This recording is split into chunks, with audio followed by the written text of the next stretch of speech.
but where are the teachers to do that? So we leave it to a motivated teacher, we leave it to a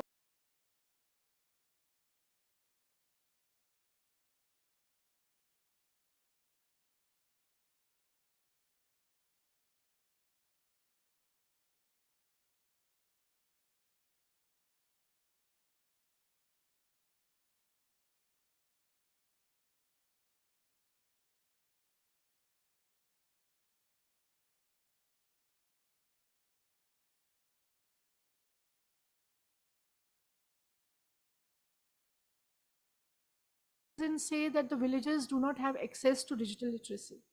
They have smartphones.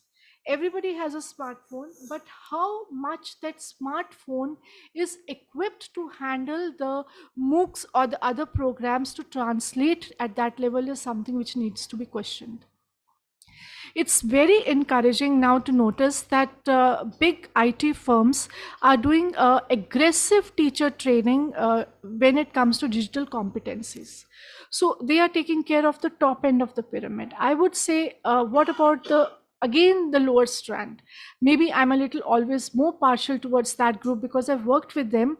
They will always receive it at a very, very later stage till we do lateral penetrations that happen simultaneously.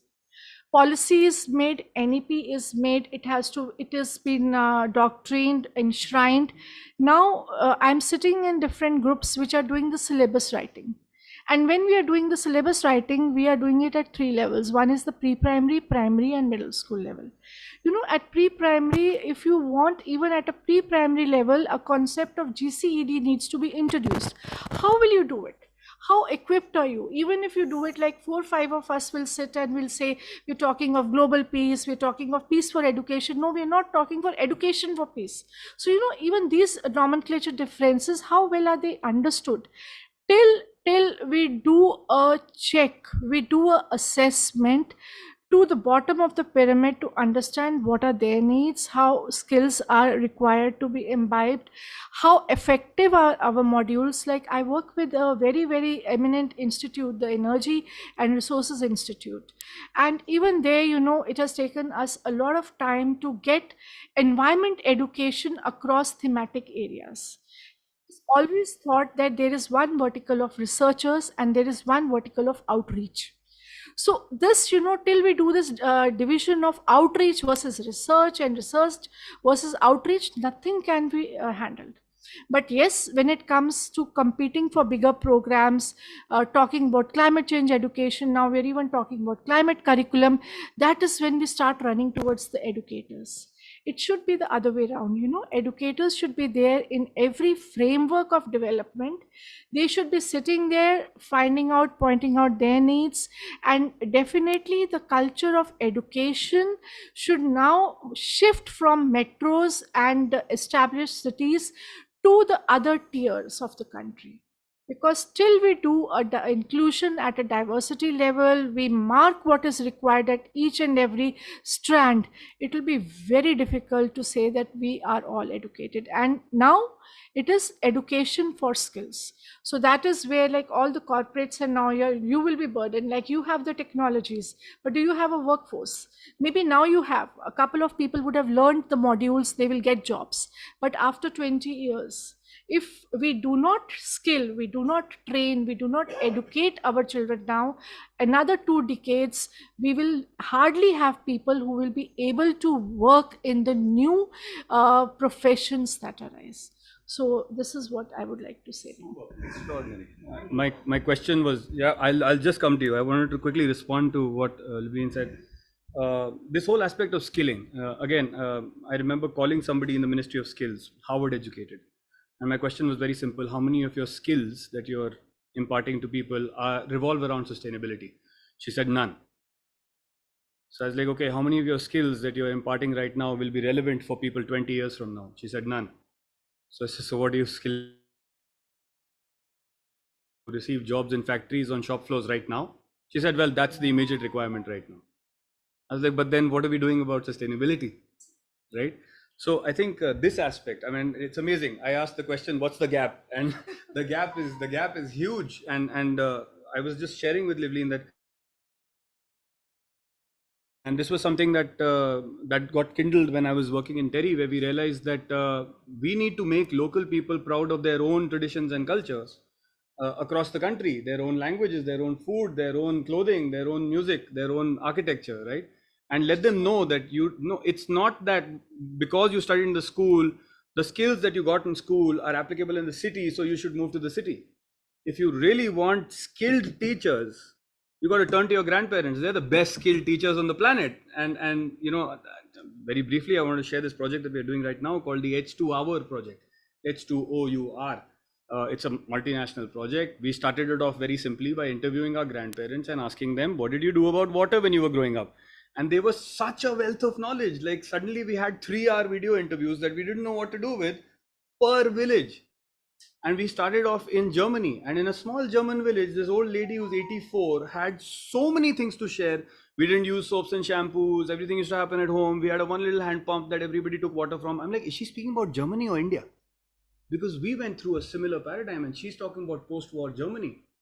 But that's it. I think inclusion needs to go beyond the walls of education, and inclusion needs to now start including families. It needs to start now including communities. Yeah, I just wanted to add, it was very nice of you to say that we have to develop the skills in the disciplines which can help us achieve this, carbon zero. And it's not to be just the top of the pyramid. Suppose the rag pickers, why can't we train them into converting plastic into building construction blocks or something like that? It's a skill which is got future, and which also reduces, it's a source of income. As so there are lots of such things which can be done, like we are talking about circular economy, circular waste, so we have to, have these kind of skill training development, courses where, the lower level who's not even educated or very higher educated, they can be caught at that level and they're close to that material, Yeah, they pick the rack. absolutely. They know, which plastic is good, which is not, and how half training is already there. So we have to really identify, which group can do which kind of work, and that kind of skill has to be trained, and that will also help us, at the same time reducing our carbon footprint. So I'm going to flag this issue and flip it to Dr. Williams. You wanted to say something, but I wanted to flag one very critical issue that I think we are working on now, given this the CBSE project that I'm working on right now, a national framework for green school assessment. We don't teach children how to listen. We don't. We teach them how to speak. Confidence building courses, public speaking courses. We do not teach people how to listen. And I think it's very important now to formally introduce training for listening amongst the young generation, and not listening from a loaded listening. We tend to listen to people from the lens of, does this fall into the category of developed in the eyes of the Western world or not? That's not the kind of listening I'm talking about. I'm saying what you just said was very powerful. These are people who already know how to differentiate between valuable plastic and invaluable plastic. Can I go and listen to them and say, teach me? And I will develop something with you. Being SPA, let's collaborate. I want partnerships that cut across, certification paradigms and say, तू rag पे कर, कोई tension नहीं है भाई, future तेरे हाथ में, तू आ मेरे साथ काम कर, डिग्री मेरे पास है, अपन लोग कंबाइन करते हैं और कुछ फ्यूचर क्रिएट करते हैं जो कार्बन न्यूट्रलिटी हमारे को अचीव करा के देगा, right? So what would it take to facilitate that kind of a transition? But again, I'm just throwing that up in the air. But please, Dr. Williams, you wanted to say. Yeah, I just wanted to add on to what our very learned colleague was talking about implementation. And when we're talking about something which I've already done in the schools recently, we spoke about transformation this year after the COVID. So we inverted the pyramid. So now we call it matured shared responsibility. So every teacher is now directly accountable, and she has the ownership of her own little piece of implementation, with her own commitment, with her own little plan that she has. So this matured shared responsibility is really working well. I just wanted to share. We inverted the pyramid. We started at the bottom because we realized that with these principals and academic heads and administrators, everything gets stuck at their table. then they dilute it and doesn't go down to doesn't permeate down to the last levels at all. Absolutely. It's good to hear the language of accountability and Yes. transformation. So just Because I wanted know to that add. Shruti and Puneet are both very senior landmark graduates. So I can see the language percolating through. Very interesting. So this is something which I've done already. So it's actually working.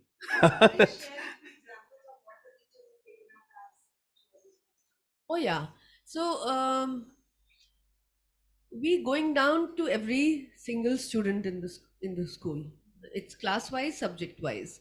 So the teacher does a SWOT and she identifies the weaknesses of every child. So it's a 45-day cycle that we take up. So in a year probably you'll have 3 or 4 45-day cycle, and it is what is to be done, what is it that they're doing, and what is it that they've completed. So they have boards, little action boards. So it goes for every little student, right from nursery to class 12. So the little ones, as well as the middle, as well as the senior. So we are working on every single child and trying to, round them off, as in not only academics, as in other things. All as round. well. All round. Holistic Yeah, education. holistic, so Super. that they can. So, Hita, It's a lot of work. we're not purposely ignoring you. Teachers We're hate saving me. the best for the last. They hate me. They don't like me anymore. Okay. But sometimes that's what it takes. No, it takes the mum to put you through some bad spaces to realize later on that, oh, she was right all along. So thank you for doing that. Wait, before you say anything, you have to hold your horses, because Hita has been sitting so patiently, so quietly for a long time. Hita, you said some pretty fabulous stuff on the call yesterday. Reaching out, creating partnerships with tribal populations, with the rural areas, bringing the climate change curriculum to them, but in their own language, right? Let's hear about it. And also, of course, your reflections on so peacefully listening to everybody on the table. Please, all yours. No, actually, I'd like to backtrack a little bit on why we've been talking about how do you bring it down to the bottom level, right? And despite all the work that is there currently, there is definitely a lot more that needs to be done. So for me, after I finished my master's, when I went to my first UN conference, which was in 2015, COP21 in Paris, and the more I sort of engaged within the UN space, the more I engaged with young people, there were a few things that came out. One was, of course, the whole world of the UN and the policy, international sort of relations, governance, all of that. But in addition, there was two things that stuck with me. One was, why do we not see young Indians in this space the way that we'd like to? You'd see 1, 2, 3 of them, engaging. Of course, you'd see them at COPs coming in and going out, but not really engaging in the process, not really understanding, not really meaningfully trying to figure out how can we, be a part of the process, because the process is very impermeable. So it is hard. But we do see some other young people. Why do we not see Indians? That was one. And the second is, when you look at this from an intergenerational perspective, the decisions that are being made at COPs are all made by people who've been to at least 25 out of 26 COPs. They're not going to be living the decisions that they make today. It's the generations to come that are going to be living these decisions. So it really doesn't matter. I have sat in negotiation rooms where literally negotiation items have been stalled because it was that person's only negotiating item. Once it was over, that person would not come for the next COP. So he has ensured that the negotiating item is stopped and postponed for 1 more year so that he can have another vacation the next year. This is really not about process. It's really not about progress. It's not about climate change. It's about my own travel to the next country, which is whatever in which I'm a part of. Super.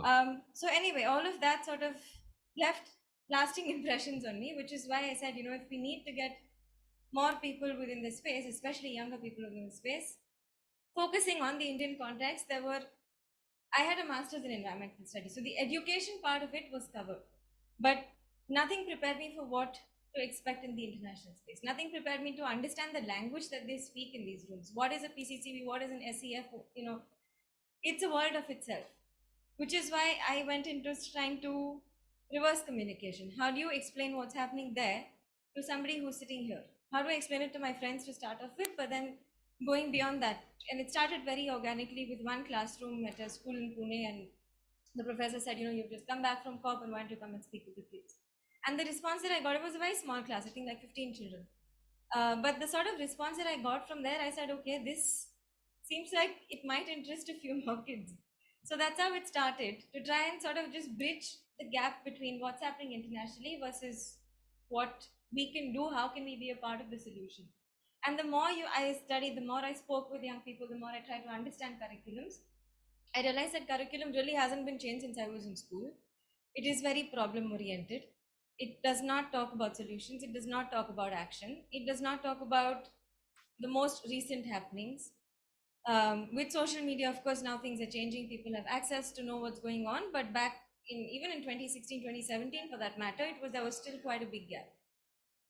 So this was a sort of into trying to bridge this sort of gap, trying to make the international world of the climate sort of propaganda, whatever that you call it, to make it understandable, number one, in India, and number two, what can you do to be a part of this solution, rather than just saying, okay, now I know what's going on, but it is so big that I don't know what to do, so I'm going to go back to my class and forget about everything that I heard. And then from there, of course, the more you sort of realize, the more you work, there are lots of different advocacy guides, there are lots of different educational tools available, made by all kinds of organizations, UN included. There are lots of different UN bodies that are working. I've helped them, make a few, advocacy education guides for young people. But any guide that is available internationally, if you try to put it into an Indian context, especially a very, not South Delhi, South Bombay school, but a very normal school, or if you go to the rural population, impossible to do anything that those guides are. Impossible to say, oh yeah, you should campaign for climate change, you should speak with your politicians, you should do local and national community building. How is a tribal child in Northeast India going to campaign for climate change when they have no clue what's happening in their own backyards? So there is really a lack in translation. We've been working recently with schools in a tribal district in Manipur with children. It's a very small pilot project that we're trying to see how it works. And this district in Manipur, they have no fans, which I was not aware of until I started interacting with them. So when you talk about climate change, when you talk about global warming, it really does not hit them as much, because it is a cold place. Like, yeah, okay, fine, winter's not going to be cold, it's going to be nicer for me. Absolutely. So really trying to understand different kinds of, what does it mean? It's not just global warming that's affecting them, but it is different kinds of activities, which is development that's happening in their own cities, in their own communities that they've seen, which need to be then linked to the larger picture. So there's a lot of internal communication, translation that is required at various levels across the country. We just have so many different rungs of layers of, categories of people that we can reach out to in different ways, of course. So, and each needs to be specialized in a particular format. Superb. It kind of reminds me anecdotally that before the lockdown, we started working in Anganwadis. And again, typical of our style of working, we don't go and speak much. We just go and tell them, go speak to your grandparents, come back, tell us what you find. And they come back with treasure, and then we use that to create content and to share it back with them. And one of the things that happened was that we were working in this village close to Modi Nagar, and we said, Antakshari khelte hain. So they're like, chalo. And I said, okay, we are going to play Antakshari. I was accompanied by two of my colleagues, and we said, Antakshari khelenge pedon ke naam ke saath. So they said, chalo, theek hai. And we said, chalo, shuru ho jao. Right? And within 60 seconds, we had 40 names of trees. They went boom, boom, boom, boom, boom, boom, boom, boom. And we told them, you can't say banana tree, apple tree, guava tree. That doesn't count. It has to be names of trees in the local language. What am I teaching them about climate change for? I played the same game in a very famous international school on Sona Road. And I said, okay, we're going to play a game. We'll play Antakshari. Okay, it's going to be names of trees. Let's start now. Well, so we got palm tree, which is not even a native tree. And we got banana tree. And in 2 minutes and 30 seconds, the game was over, and we had the names of 2 trees. Now, I'm talking about, like, kids who are exposed to climate change education, who we've done programs with, they've learned so much. But when you say hands-on, what can you do hands-on? Then those kids sitting in the Anganwadis actually are a wealth of information and knowledge. It's just that we don't give them the opportunity to express themselves with what they already know. We're too busy trying to tell them, curriculum mein ye ho gaya, ye ho gaya, ye ho gaya, acha theek hai, ye nahi hua, acha to tuition lagate hain. Versus the other way around. So including them the other way around. So I wanted to quickly, before you wanted to, hold on, I wanted to ask Gurpreet sir.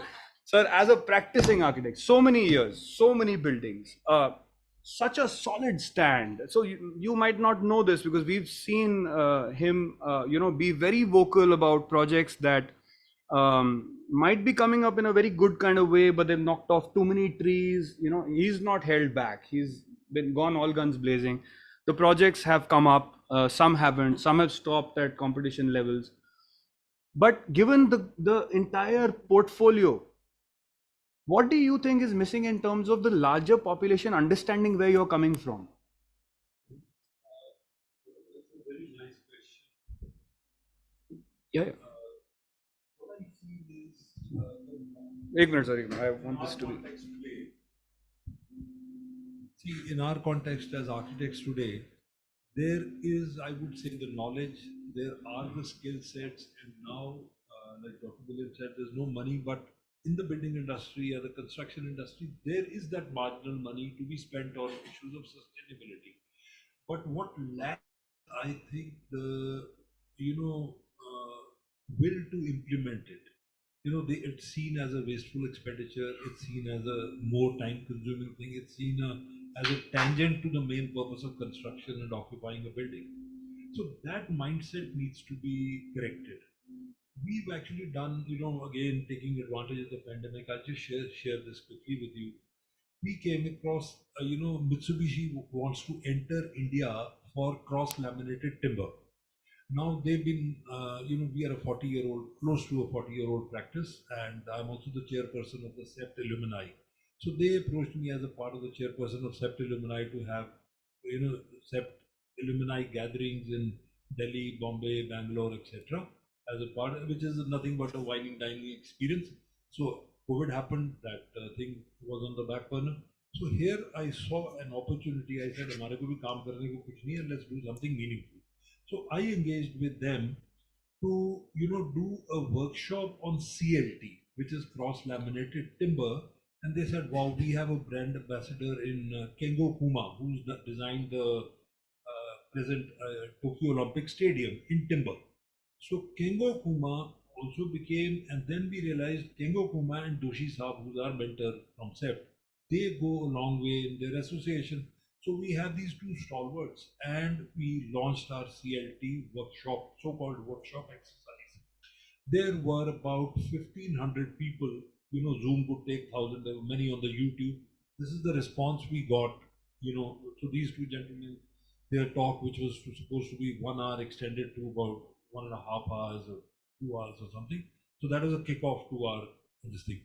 Next, the thing was, what we had done was that we were going to pick up the Harvard School students' work done on CLT, pick up the eight best projects Harvard had done. Each student had to design a high-rise building in CLT and a home, which means a small house and a high-rise building in CLT.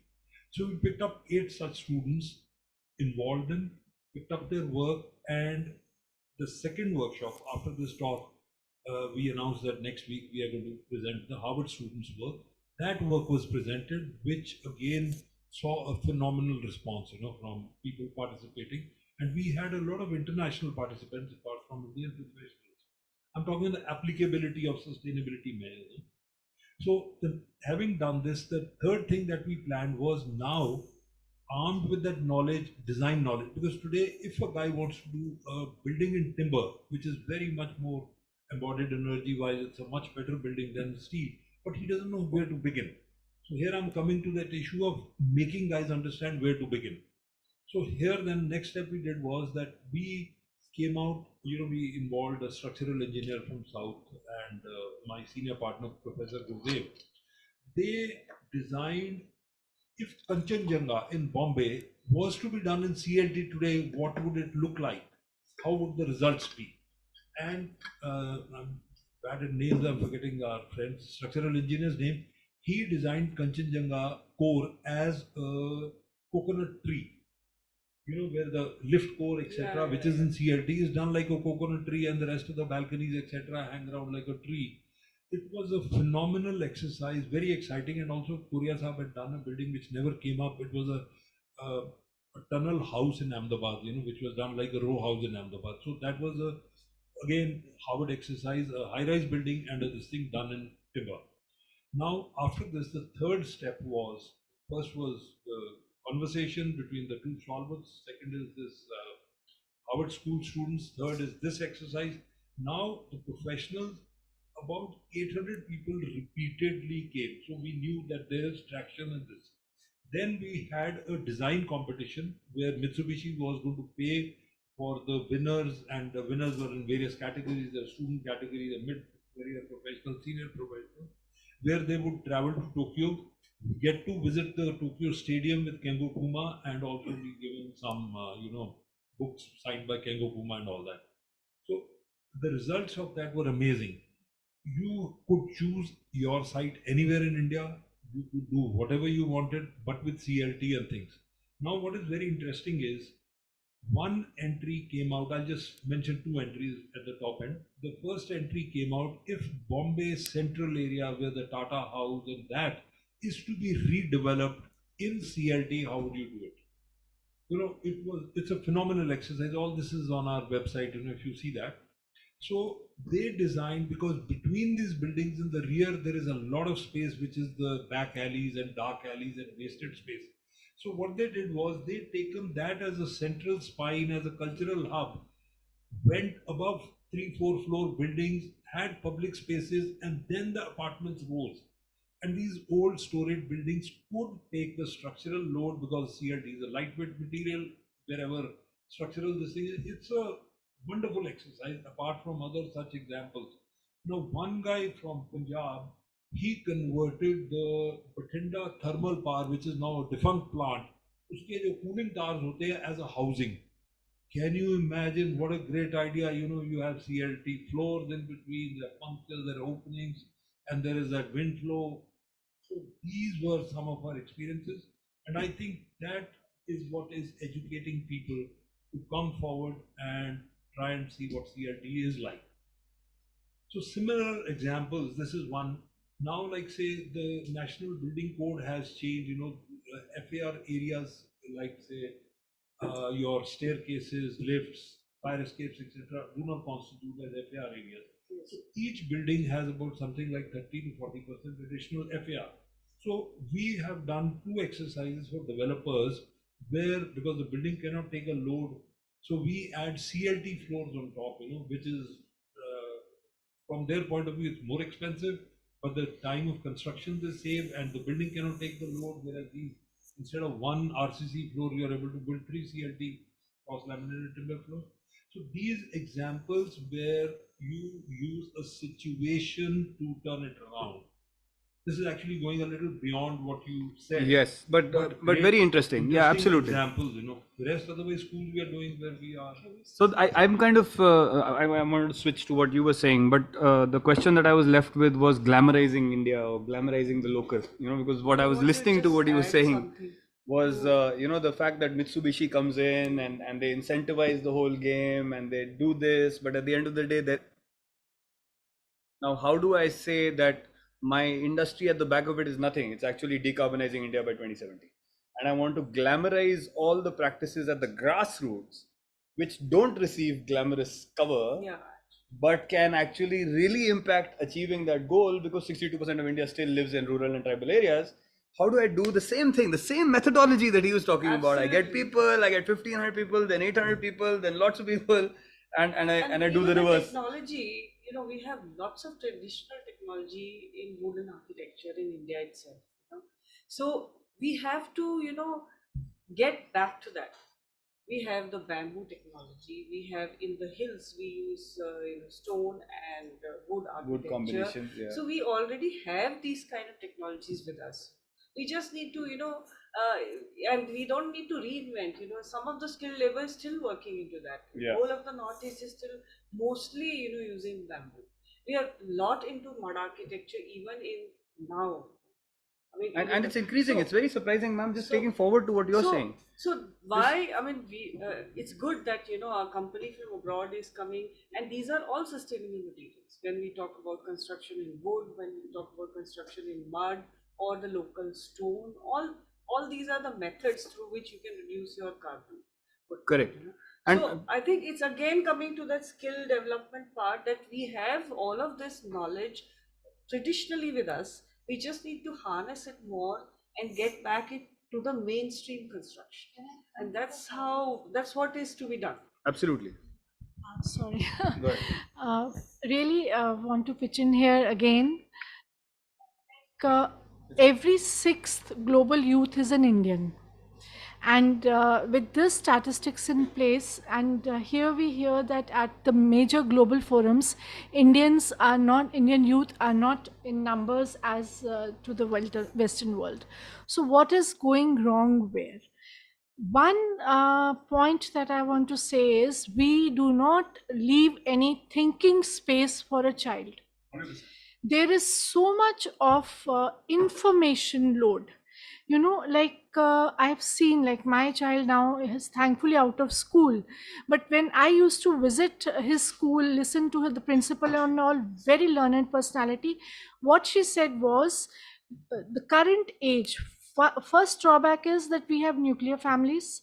Second is the mothers are on a skateboard to take their child from one center to the other.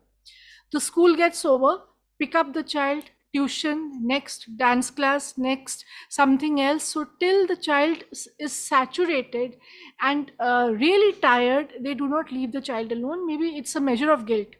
We do not spend, even me, we do not spend so much of time with the child, so we try to compensate. The trauma that this creates on a child is that there is no thinking space left in the mind of a child. Till the child is left idle, till the child is allowed to think, he or she will never come out of this root learning mechanisms. And these technologies, the ideas and all, these will start flourishing only when, we all do the bedtime stories when the child is a toddler. We move from that stage to a stage that we ask the child to write one page of a diary every night before he or she goes to sleep. This type of a reflection exercise is very important. It will translate into bigger forums, like if there's a technology, a competition at a later age, what he or she thought about 10 years back could help him. Otherwise, it becomes a adaptation center. Go to Google, put an idea, check, copy, paste, turn, whatever, and there overnight a new technique is put forward. But beautiful examples are there. So how did certain number of children achieve it? And why not the bigger numbers when we are saying we have so much of youth population? Now, again, the gap is at the formal education stages. We do not have to give them textbooks, we have to give them notebooks to write. What they think about, what are their interactions, what are their likes, dislikes, what they want to do. So this type of a space once created at a pre-primary, pre-educate school level will translate and transform them into excellent design makers. So this is, I hope people are listening who really need to do something about it. I would like to add something over here. This reminds me of when we started working with the Kendriya Vidyalaya Sangathan. So we went and we did a Swaraj session for them, and the chairperson was like, "This is fabulous. You should do it for the headquarters." We went ahead. We started over there. They said you should roll it out to the 3,000 Kendriya Vidyalaya schools across India. And then they said, "Great, let's come and discuss this." And then they started going through the timetable. Then they were like, "Guruji, timetable में तो जगह नहीं है ये program डालने की." अब extra curricular time table भी खचाखच भरा पड़ा है। तो प्रोग्राम तो हमें बहुत पसंद आया। हमको क्लियर है कि ये बच्चों को सोचने का मौका देगा और करना भी चाहिए। ये रीजनल भी है, लोकल भी है, लेकिन क्वाइट फ्रैंकली इसको इंक्लूड नहीं किया जा सकता। सो स्पेस नहीं है। So even the school is just trying to give so much knowledge and so much information that it's strange. I also wanted to share what is happening internationally, like you said, Hita. Last semester, I was teaching at a university in Germany, and I gave them some assignments, which Indian students, sir, do very easily. I tell them, "Bhai, go and interview your grandmom and granddad," and it's very quick. These kids didn't do it for 5 weeks, and I was like, "What is the problem? What's the deal?" And it took me 5 weeks to realize, slowly by slowly, that they were experiencing climate anxiety. Some of them were borderline depressive. Because from the time that they joined college, this was first semester of college, and Germany first semester is not like India first semester. India first semester, everybody's 17. Over there, first semester means you could be 17, you could be 29, you could be 33. People go into education when they feel like it, right? So I had students over 29, I had students over 17, and when I asked them what's going on, why, they had been put through such a tight information bombardment on climate change and what's wrong with the world right now, that they were actually going through paralysis by information. And I had to it's not solution oriented. So I had to actually work with them over 2 weeks to ask them simple questions which have them think. For example, where is climate change happening? They were like, it's happening in the world. I'm like, no, that's an abstraction in language. Where is it happening on your campus? They're like, nowhere. I was like, okay, good. Where is it happening in the town of Loifana? They're like, nowhere.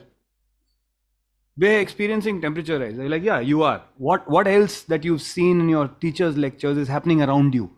They were like, nowhere. I said, so are your hands tied? They're like, no, they aren't. I said, so can you start taking action at the smallest scale possible? They're like, yeah, we can. Now, I've given you the gist of 2 weeks of work that I had to do with them to make them realize that you have the exposure to the skills. You just have to think and come out of it. And when I was working with them, it hit me like a ton of bricks that, you know, who wins if these people get climate anxious? Who wins? No, they don't win. Amazon.com wins. And Flipkart wins because these guys get depressed and then they go and shop. That's their instinctive reaction. So I was like, you cannot let them win. Is this getting recorded? Jeff Bezos is going to come hard on my ass. So, but anyways, right? So, no, God bless the bald man. But the bottom line was that they got it. They were like, okay, you know what? I realized that there is a reason why Jan Arthus Bertrand was financed by Yves Saint Laurent. Why would Yves Saint Laurent finance a movie on climate change? Right now I realize that, oh, they wanted to drive consumption. I didn't see that part. I thought they were working on philanthropy. No, not at all. Right. So I think it's been a wonderful session. Very, very divergent thoughts on collaboration. It seems that collaboration is happening in many ways as well. So before closing, I did wanted to formally invite both formal and informal. Formally invite, as an invitation is formal. Yeah. Yes.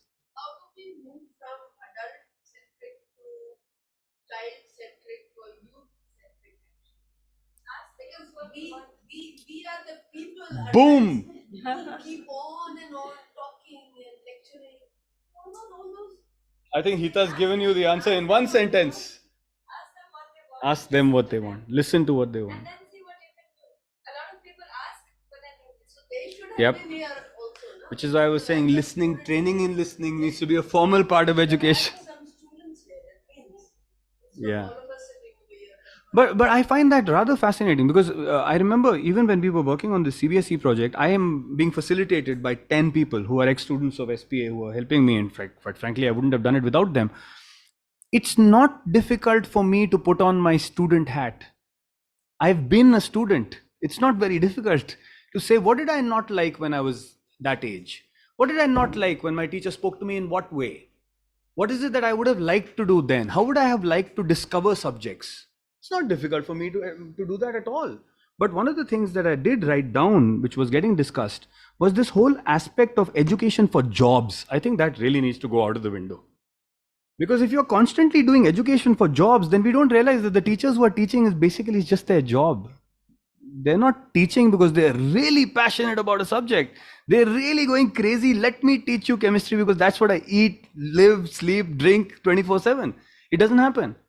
So we've got to stop doing that with kids. And then when we start listening, when there's no burden ke nahi bacche lekin tumhara paisa kahan se aayega future mein, maybe that's when listening really begins. And that's when we can actually start accepting their answers. Because when they answer, Hita, in all probability, we'll say, no, but how is that going to help you make money? That's what my parents asked me. When I told them I would like to study art, they were like, how will it help you make money? It's better that you combine science and art and you do architecture.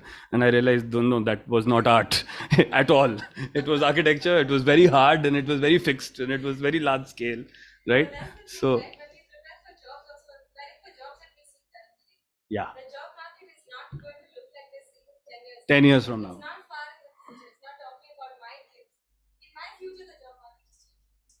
Absolutely. How do you ensure that when you're teaching them, they get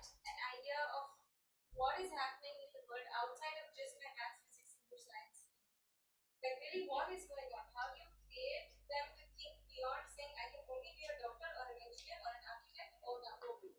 There are literally three options in India. Quota factory. Absolutely. There's no fifth option in there. So if you're not one of those four, you're a failure in life. That's why you're anybody's time. I would like to share something with you. We do an exercise with school kids, and we've done this a lot. We go and we ask them, what do you want to be when you grow up? And we fill up a whiteboard with their answers. And when it's from Delhi, it tends towards politics, and when it's Mumbai, it tends towards the film industry. But it's very predictable answers by now. Then we ask them, what do you need for sustainability? And we fill up the board. And in 10 minutes flat, people can see that there's no connection between this and this. There is no connection. Huh? What do you mean is between Bombay and Delhi? No, between what people want to do when they grow up and what the world needs for sustainability.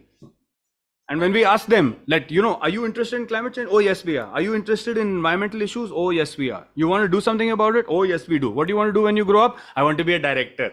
I want to be an astronaut. I was like, where are you getting these answers from? From the TV, right? You're not getting these answers out of thinking. But the problem is also you can be a film director when you produce films or direct films or whatever. You can ensure that there's no trash coming out. The amount of trash the film Yes, collects. yes. The thing is, we're only conditioned to think that if I want to work in the creative environment, I make no money, I have to have a chola, I need to wear a kurta, and that's the end. Same with art. The idea is that you need to realize that I can be anything I want. I can be an accountant as long as I'm looking for organizations and working for companies that do something in this sector. I can be a doctor, but I can ensure that, in my free time or whatever it is, I work with people who are probably, benefiting to time, for example. You can be an architect and work in the green sector, which everyone wants to. I mean, you can be anything you want. You don't need to be a scientist or, out striking on the streets. Those are not the only career options in the future. So Absolutely. we really miss the link. I can be a journalist and do journalism when you talk about environment. Which is, I wanted to further what you were saying, that when we launched this curriculum before the lockdown, that's how we were talking about it. We said there's a difference between being green, because if you were being green, you could be a green accountant, you could be a green chemist, you could be a green physicist, you could be a green whatever you want. But if you talk about doing green, which is separate from being, so I'm being an idiot, but I'm doing something like planting a tree, then there's a big gap between whether I'm speaking truthfully and I'm honest in my approach to green or not, right? So I think it's also there is time one that thing I would like to add. As human beings, we always see and try to see the advantage for a certain thing, and economic advantage is one of it. So if we start, measuring the economic advantage of being sustainable, which is a lot, and which we make the students do, I think everybody will start looking at the Falling in line. options, options of making money out of kachra, making money out of mud architecture, making money out of plastic, collecting the plastic and making building blocks out of it. So that kind of aspect also has to be highlighted. We cannot ignore the fact that we need money to survive, right? But why not adopt such professions? Why not have such kind of manufacturing practice or such kind of things where we can be sustainable as at the same time we make money as well? So there are many such options. The only thing is that we do not have people who can show it to the people who require such skills and people who can skill them into these. So that gap we have to fill in. you've just hit the nail on the head. So that's what I would like to close this session with. This pool of body of experts sitting right here on this table are very capable of giving the direction that Professor Jha just said.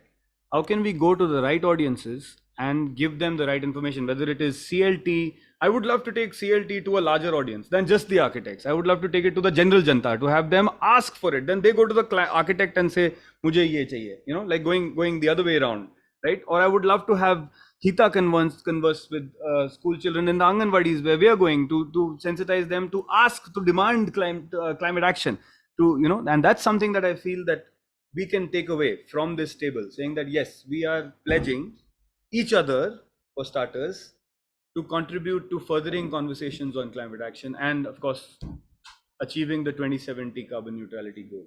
I would like to invite everybody on the panel to teach my students. At USAP, absolutely. I've heard wonders about USAP. And we would like to invite all of you to come to the School of Planning and Architecture, right?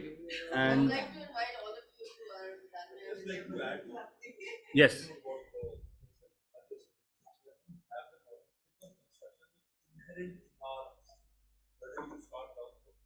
Or Kashmir. Kashmir and everywhere. Baroda, everywhere.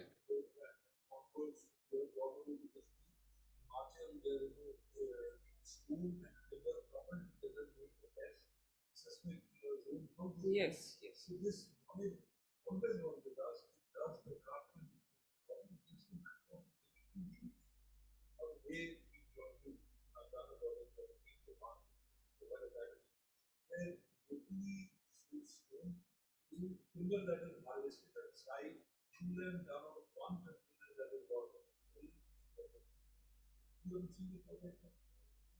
phenomenal project. I want everybody to Google it. The Royal Academy, Bhutan.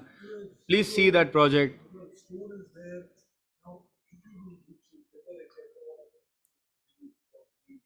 Absolutely. Yeah, it's zero carbon. It's And renewable. and the best part is when you look at the building, you immediately look at it and think, Bhutanese building. Like it's a building that belongs to that local region, but still is a high performance building, right? Without compromising on any performance measurable metric.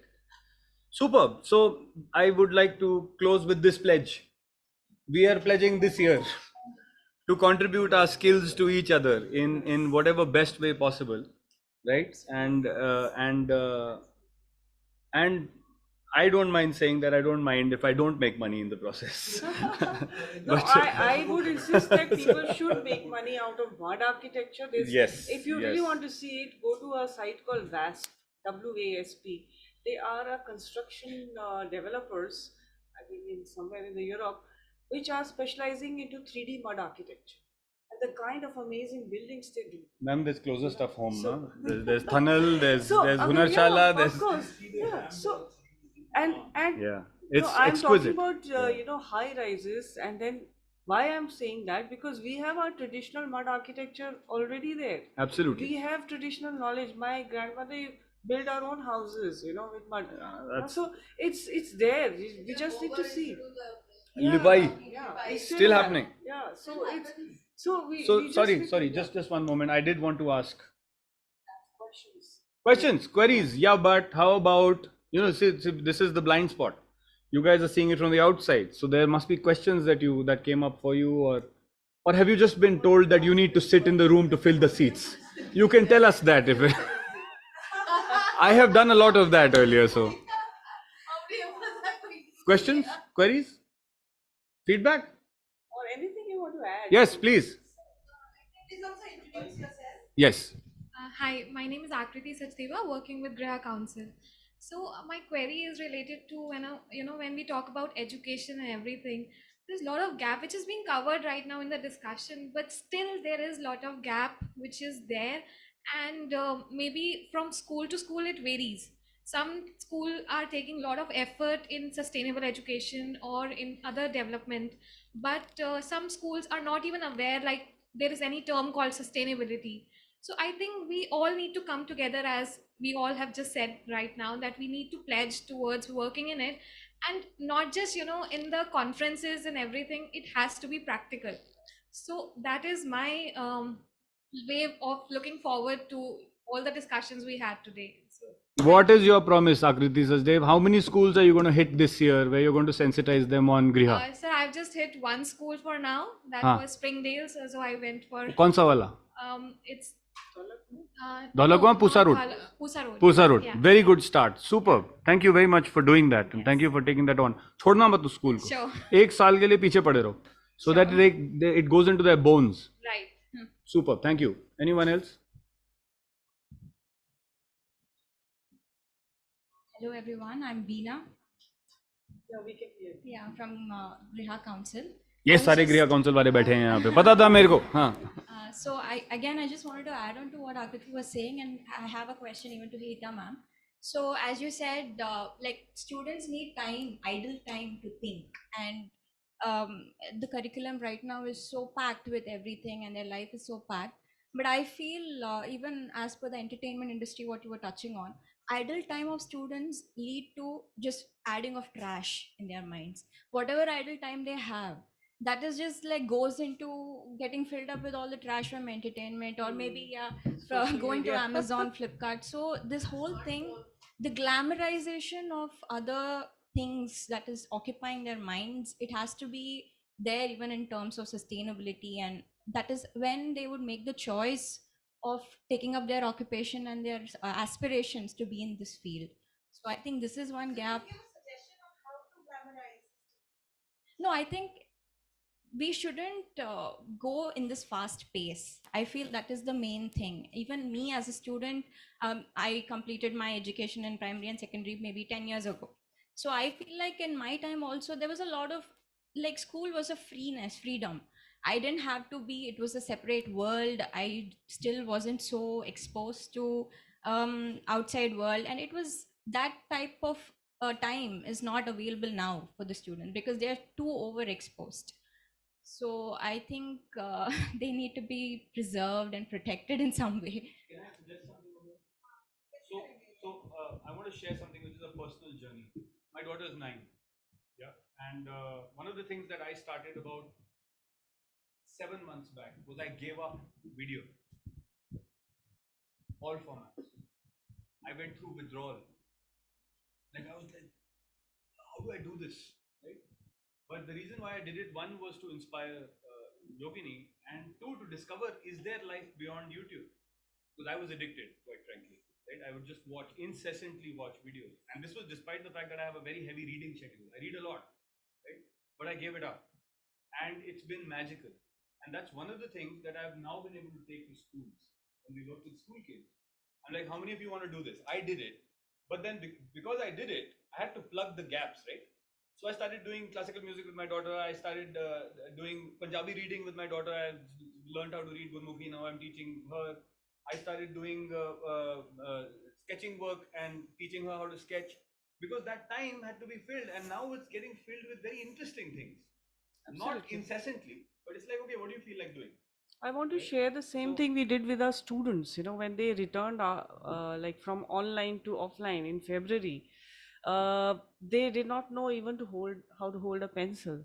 So we held 2 months of digital fasting. I called it a term called digital fasting, and that they had to just use paper and pencil to express themselves. Nothing, no digital equipment was used, and then they developed the mind and the hand connect, because otherwise these second year students, they were mostly online and they had forgotten the hand and the mind connect to do design. So yes, you're right. One, as ma'am is saying, if you have free time, not to give it to the digital media, but for other things.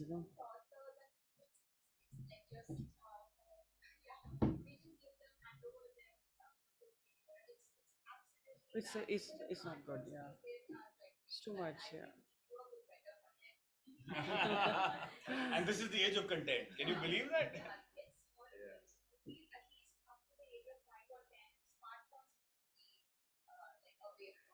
You don't So see, you go what's to your the name again? parks, they're empty these days. Veena, how many toddlers and young people will you inspire to go off? अरे ना ना ना वो नहीं चलेगा, my own kid नहीं चलेगा, मेरे को प्रॉमिस चाहिए कम से कम 20-30 स्टूडेंट्स का. No, like this only. अरे bro, you will have to use your creativity na, and come up with a solution. We'll do it jointly. Don't feel you'll do it alone. No, you can do it in Yeah. very simple. Like, I'm an artist, I do Madhubanis. So in my colony, I get hold of all the, underprivileged children, and I do workshops for them so that they can understand, first of all, they're away from digital thing for that much time. They learn to focus, because focus is something that you can do with artwork. And then they learn, a different way or a different medium of probably developing a profession of an artist. So those are the things, that's apart from what I teach in my architecture college, but that's I do for underprivileged children, because a lot of them also don't know, what are the art forms, especially the urban underprivileged. They are completely away from their traditional art forms, and they are a different mess, in a different mental mess, you know, and they are the ones who are only onto digital. I am now So taking we've got the to Madhubani go. paintings Yeah. of Professor Jha and bringing them to privileged children. Why are we not giving them to privileged children? SP also needs to know that you do Madhubani Yeah, I paintings. just held one talk for the British school. They invited me for, but SPA students are, we keep holding things, like we have the festivals, they paint, like we have even the Swachhata week this week. There is painting and there is, you know, graphics. So it's all inbuilt in our curriculum as well as, so it's happening. But that's the things which we have to integrate. For the community, I said, you can try to work around where you live. So you can. Hold on. Yeah. Sorry. Yeah.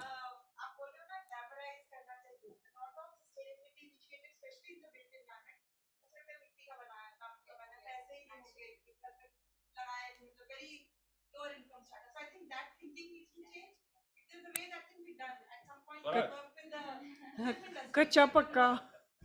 हम तो कर ही रहे हैं.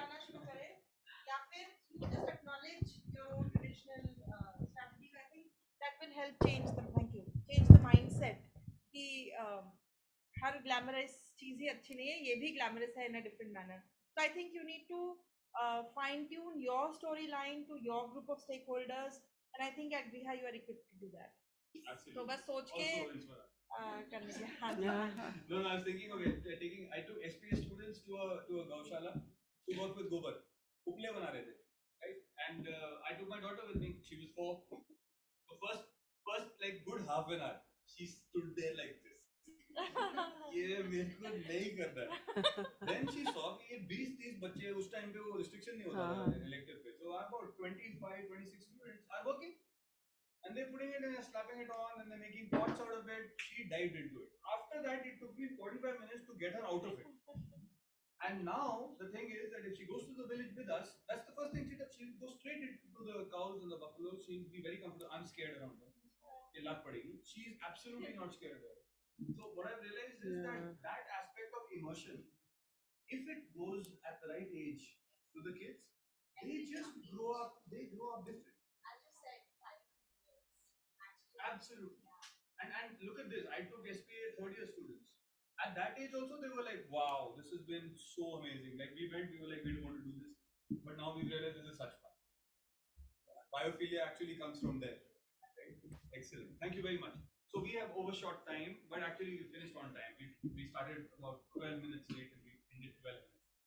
So thank you very much, everybody. Thank you for listening. Everyone else, very patiently, for demonstrating what we were asking everyone to do for climate change. And thank you to all the panelists for making time out of their schedule and coming and sharing their experiences with all of us. And thank you for promising collaboration. What next? Next is collaboration. Please let us know how we can contribute to each other's work. Yeah. Definitely. Right? I think we're already connected on WhatsApp, so that we are.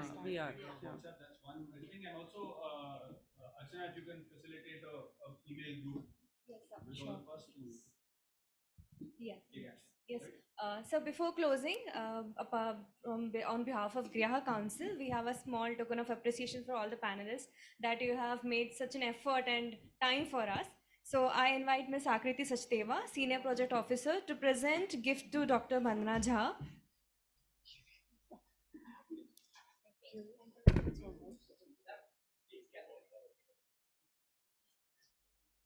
Thank you so much, ma'am. To Mr. Gaurav Shore.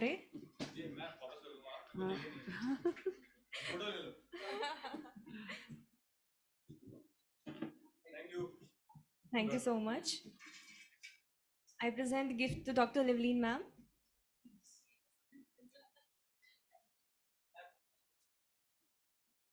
Take it and give it to your helps child.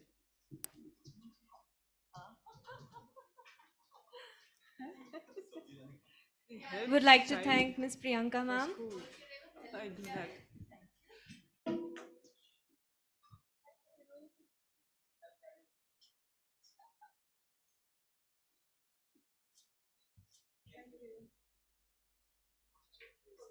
I present gift to Ms. Hita, ma'am.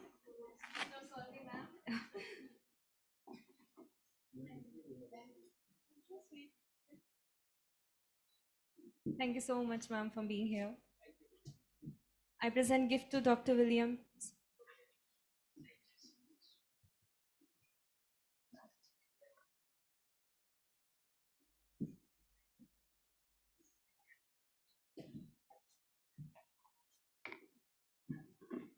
Really thank to all of you to give your expert views here. Just one more announcement. GRIHA Council is doing a Paryavaran Rakshak program, week, sorry. It's been from 14th to 18th November 2022, and it involves students of all these schools from across India, where students will be invited to present their performance in a skit-based mode in the sustainability theme. So we invite you all to please be there to India Habitat Center. So the information, it's from 5th to 9th class. Yeah, for all the schools. Ma'am, you we will share the details to all of you, and we invite all the attendees and the panelists. Thank you so much. Thank you. Thank you. Thank you very much. Thank you very much. Thank you, sir. Thank you for joining. This is very good. Thank you.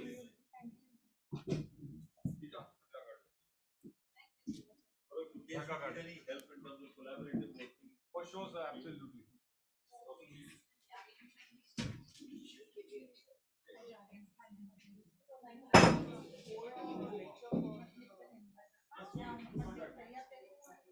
क्या गिराया मैंने कुछ गिराया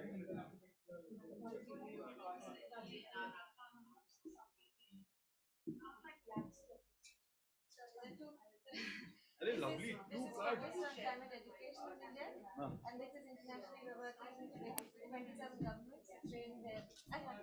no this is the other one you're giving me two I also give you two yes please thank you so much where is HQ ma'am हाँ चले बेटे वहीं है Thank you so much. Dr. Williams, you are at Hansale? Yeah? First floor. Yes, absolutely.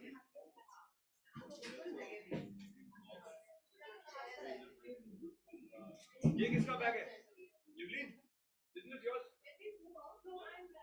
This bag.